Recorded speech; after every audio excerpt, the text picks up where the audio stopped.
Hello, you're watching Hornbill TV's Explanatory. On the 21st of March, the State Bank of India furnished and produced the complete data over the now unconstitutional electoral bonds to the Election Commission of India, after which the Election Commission of India then published the full set of information in its official website. This was done over the Supreme Court's direction that the SBI and ECI do the same. But on that same fateful day, Delhi Chief Minister Arvind Kejriwal was arrested by the Enforcement Directorate over the Delhi excise policies case, which then superseded the information about the electoral bonds. In today's explanatory, we will try and analyze the data that is out by the Election Commission and which party was the highest benefactor of these bonds. The Election Commission on 21st March evening made public a fresh data set of electoral bonds, including their alphanumeric numbers, which enable matching the purchases of these bonds with the political parties that received the funds. The EC posted the details on its website hours after the State Bank of India, through its chairman Dinesh Kumar Khara, told the Supreme Court that it had submitted the complete details of electoral bonds, including the unique alphanumeric details of bonds, to the election watchdog.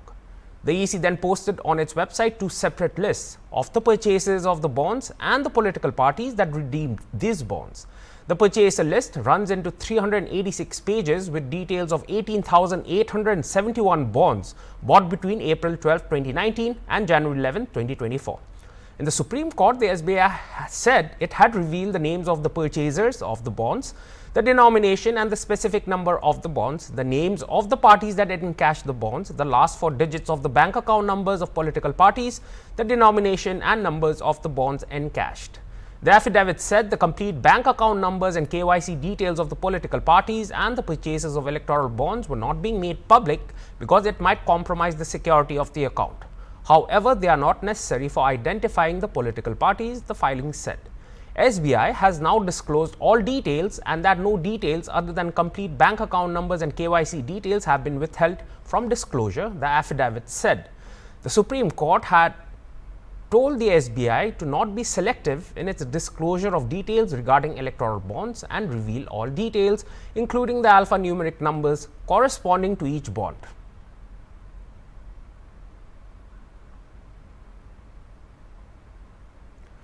Now, when the list was initially out, it was revealed that Future Gaming and Hotel Services Private Limited, a company owned by Lottery King of India Santiago Martin, was the highest donor at rupees 1,368 crore, followed by Megha Engineering and Infrastructure Limited with 966 crores, and in third place was Reliance Linked Quick Supply Chain purchased bonds worth rupees 410 crores.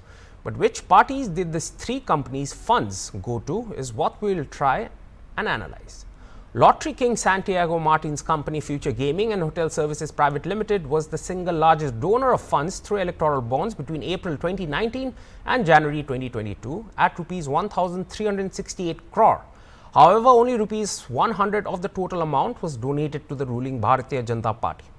The fresh data uploaded on the ECI's website showed that of all the donations made, the ruling Trinamool Congress Party of West Bengal gained the highest amount at rupees 542 crore. The second largest donation of rupees 503 crore was made to the ruling Dravidra Munnetra Kadakam in Tamil Nadu. Two other parties that received sizable donations include YSR Congress at rupees 154 crore and Congress at rupees 50 crore. A small share went to Sikkim-based parties at rupees 8 crores. Whereas for Megha Engineering and Infrastructure Limited, new data reveals it is the BJP's biggest donor at rupees 584 crore. The Telangana-based company chairman Pamir Reddy Pichi Reddy and his nephew PV Krishna Reddy donated rupees 966 crore during this period. The latest data released by the ECI on Thursday also revealed that out of the rupees 966 crore, it gave a lion's share to the Bharatiya Janata Party, which received rupees 584 crore from MIEL. The second biggest beneficiary of electoral bonds purchased by MIEL was the ruling K. Chandra Shekhar Rao led Bharat Rashtra Samiti, which received rupees 195 crore, while its Andhra Pradesh's counterpart YSR Congress got rupees 37 crore and Tamil Nadu's ruling Dravidra Munnetra Kadakam received rupees 85 crores. MIEL also donated to Nitish Kumar's Janata Dal United, the ruling party in Bihar, an amount of rupees 10 crore.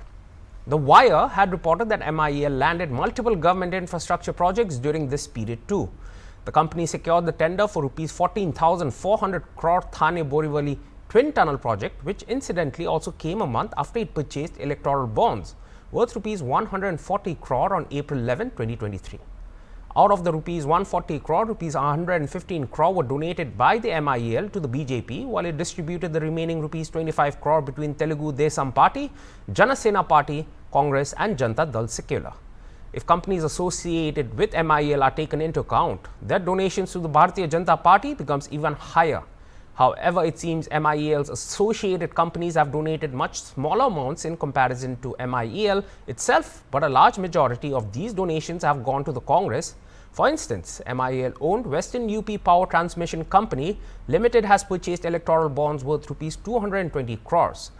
Put together, the share of MIEL and its associated companies is a massive rupees 1,232 crore, out of which BJP alone received rupees 669 crore, nearly 54.3% of the total donations. The BRS got the second biggest chunk, a little over 16% of the donations made by MIEL and its associated companies. Coming to the third highest donor, Quick Supply Chain Private Limited paid rupees 375 crore to the BJP, rupees 10 crore to the Nationalist Congress Party and rupees 25 crore to the Shiv Sena. The company is not listed as a subsidiary of Reliance, but a strong Reliance imprint is visible. The company's two present directors are Vipul Pranjal Mehta and Tapas Mitra. According to Zauba Corp, Tapas Mitra is also the director of Reliance Oil and Petroleum, Reliance Eros Productions, Reliance Photo Films, Reliance Fire Brigades, RAL Investment Private Limited, Reliance First Private Limited and Reliance Polyester, among others. Over 50% of the stake in Quick Supply is held by three Reliance Group companies, according to Reuters. According to information available on Zauba Corp, the company was founded 23 years ago in 2000. Quick Supply Chain made its first purchase of bonds on January 5, 2022. The second batch of purchases continued 5 days later on January 10th. The purchase then followed on November 11, 2022 and a year later on November 17, 2023. All electoral bond purchases were made in the denomination of rupees 1 crore.